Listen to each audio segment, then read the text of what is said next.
So the big question here is the Samsung. This is the U900F series. Is this actually a good TV for gaming? So let's take a look at that. Because if you're shopping for a 4K budget TV, the Samsung U900F, it really has kind of two groups. One who likes it, that's the casual gamers, and the others who feel kind of limited by it. That's the more competitive gamers. So let's take a look at that. If you're into fast action like racing, sports, FPS, this is where the U900F comes up a little bit short. That's because the panel's here at 60 Hertz, so you can't use that 120 Hertz performance mode on your next-gen console. That is the biggest complaint. So the panel type, it is a standard direct lit LED, but it has a VA panel, which typically has slower pixel transitions. That means the blacks can kind of smear or kind of have that trailing behind fast-moving objects.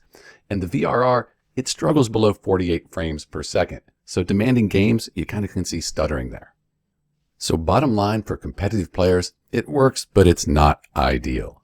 For casual gaming, it's actually a different story. Most casual gamers, they're happy with it, especially if they're upgrading from a 1080p.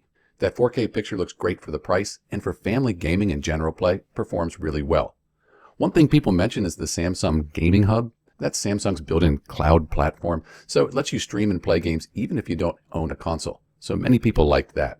A couple things to keep in mind, it only has two HDMI ports right there, and they're not HDMI 2.1, they're 2.0. So hardcore gamers, they're not going to like that.